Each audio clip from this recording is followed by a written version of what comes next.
Biasanya dan idealnya yang kita sebut sebagai ulama itu adalah orang yang menempuh pendidikan agama secara mendalam dan dalam tempo waktu yang cukup lama gitu. Jadi dia sudah mengkaji banyak pemikiran ulama terdahulu, sudah menganalisis hadis-hadis, mempelajari Al-Quran, bahkan kalau perlu menghafalnya ya, hafal Quran juga gitu.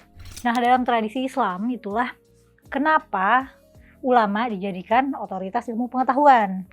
Apa-apa tanya ke ulama gitu, karena mereka lah ini yang belajar dan mereka yang dianggap tahu. Nah, meskipun di era modern ini makna ulama dan peran ulama itu udah jadi agak geser ya, kita tuh udah jadi masyarakat yang sulit membedakan ulama dan penceramah gitu. Kita sulit membedakan mana ulama yang punya kapasitas ulama dan mana ulama yang kelihatannya aja ulama gitu. Bisa ceramah, pakai pakaian islami, pakai atribut Islam, bisa kutip-kutip ayat, tapi sebenarnya nggak punya dasar keilmuan baik secara pengetahuan gitu ataupun pengalaman. Nah, dan ini yang kayak gini ada banyak ya. Kadang status ulama juga melebur nih dengan ilusi selebritas. Ada artis-artis hijrah atau figur-figur mu'alaf yang seleb gitu. Tiba-tiba dianggap sebagai ulama tanpa ada kualifikasi apa-apa. Nah, tapi yang mau aku omongin sekarang itu adalah ulama yang beneran berilmu ya. Ulama itu kan literally artinya adalah orang yang sangat berilmu. Dan dalam penggunaannya di komunitas berbahasa Arab, di negara-negara Arab, yang disebut ulama itu sebenarnya tidak terbatas pada ahli ilmu agama saja, tapi ya ahli ilmu apa aja gitu. Karena ulama itu literally artinya cendekiawan secara bahasa begitu. Sekarang nih, di era sekarang ada ulama yang menguasai segala cabang ilmu. Dia hafal semua. Tanpa perlu murajaah, nggak perlu tuh ngulang hafalan. Dia nggak pernah lupa, nggak pernah capek. Puluhan ribu riwayat hafal, segala pemikiran ulama berabad-abad itu bisa dia pelajari sebentar saja. Jejak penalarannya bisa ditelusuri. Dia juga bisa memaparkan rantai alasannya nih, gimana pemikiran dia hingga dia bisa sampai ke kesimpulan dan dasar apa aja, dan kalau dia punya bias itu bisa periksa. Nah, yaitu adalah ulama AI. Nah, karena mempertimbangkan pengetahuan agama itu ada kebanyakan bentuknya adalah informasi ya, informasi hafalan, informasi yang bisa dihafal. Maka dari itu adalah sangat mudah melatih AI menjadi ulama. Menjadi penceramah lebih mudah lagi. Makanya nggak aneh ya udah ada AI yang khotbah. Ada biksu AI, udah ada konten-konten AI dakwah. Posisi ulama dan penceramah itu sangat mudah bisa digantikan AI.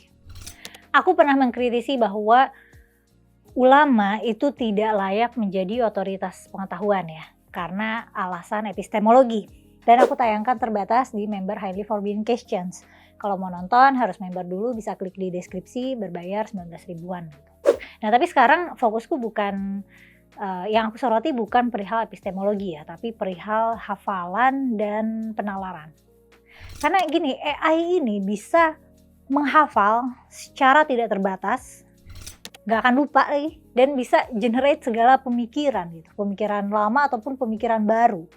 Nah, masalah agama itu kan relatif itu aja ya, jadi akan mudah gitu melatih AI sebagai ulama. Dan gak ada orang sepintar AI.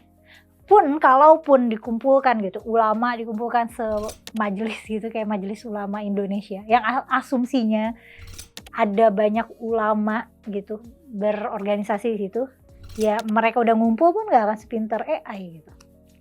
Dan jika tadinya kita letakkan otoritas ulama itu karena kecerdasannya dan pengalaman pendidikannya, dan sekarang udah ada ulama-ulama AI, letak otoritas keilmuan ulama jadi gimana ya? Udah ada kan kreator kayak Lily J gitu, dan semacam Lily J yang melatih AI-nya untuk menjadi apologet, karena itu mudah gitu, karena itu sangat bisa dilakukan oleh AI.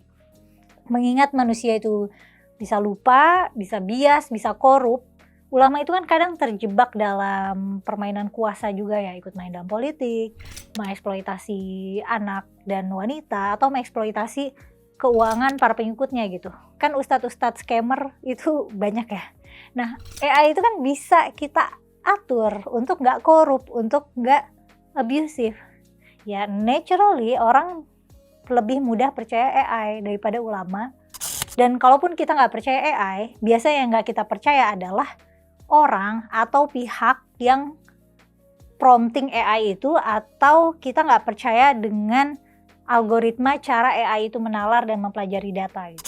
Mengingat AI ini kan bisa salah, bisa error gitu. Jadi mungkin kita punya trust issue-nya ke cara AI belajar gitu. Nah, terus ngomongin fungsi ulama sisanya gimana? Ya jadinya fungsi ulama yang tersisa adalah fungsi manusianya. Kita butuh ulama untuk menjadi pemimpin ibadah yang adil, untuk menjadi mediator konflik-konflik unit kecil kayak misalnya konflik keluarga gitu, mungkin konflik warisan atau rumah tangga atau semacam itu, atau menjadi teladan di lingkungannya. Ya pokoknya ya hal-hal manusiawi yang nggak bisa dilakukan oleh AI. Nah, kalau aku boleh memprediksi tentang posisi agama di masyarakat ya setelah AI sudah menjadi bagian dari keseharian kita gitu, menjadi bagian dari peradaban manusia. Sepertinya secara umum agama sebagai otoritas pengetahuan itu akan tergeser.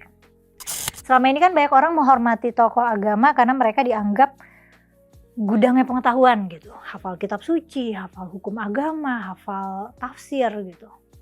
Tapi AI ini sudah terbukti bisa menghafal lebih cepat, lebih banyak, lebih konsisten, dan bahkan bisa menjawab pertanyaan agama secara instan.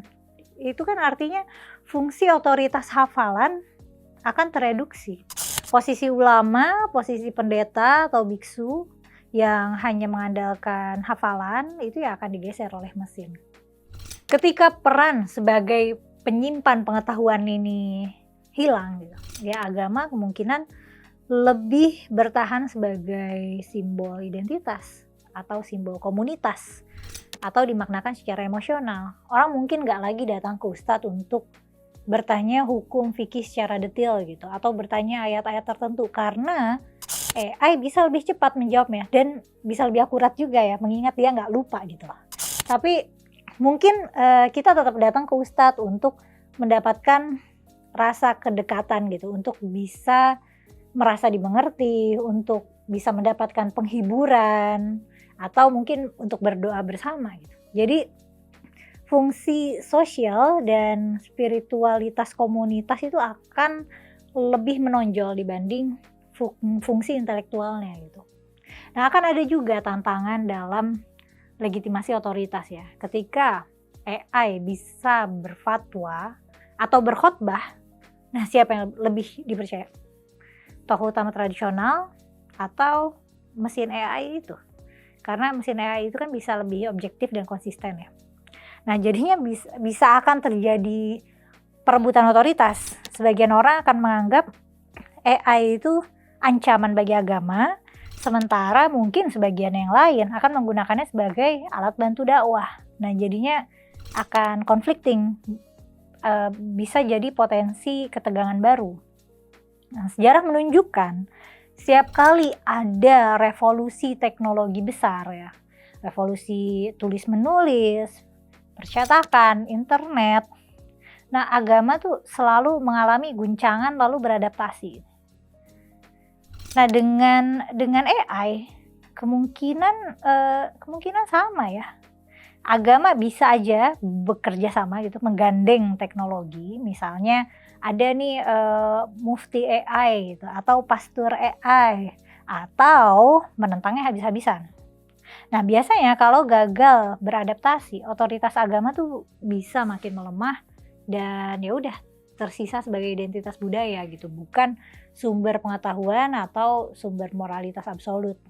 Jadi prediksiku agama itu ya nggak otomatis hilang karena AI, tapi posisinya akan geser gitu, akan geser dari sumber pengetahuan absolut menjadi sumber pemaknaan aja gitu, atau sumber simbol, atau baik simbol pribadi maupun komunitas ya. Jadi bisa jadi AI ini akan mempercepat proses sekularisasi fungsional gitu. Jadi manusia mencari aturan hidup ke institusi hukum dan ilmu pengetahuan, sementara agama itu lebih akan menjadi ruang yang menampung sisi emosional, spiritual, dan identitas manusia gitu. Tapi ya itu prediksiku yang terbatas pada pengalamanku, pemahamanku, dan pengetahuanku. Nah kalau prediksi kamu gimana nih? Tulis kolom komentar ya. Makasih udah nonton sampai selesai, sampai ketemu di konten selanjutnya.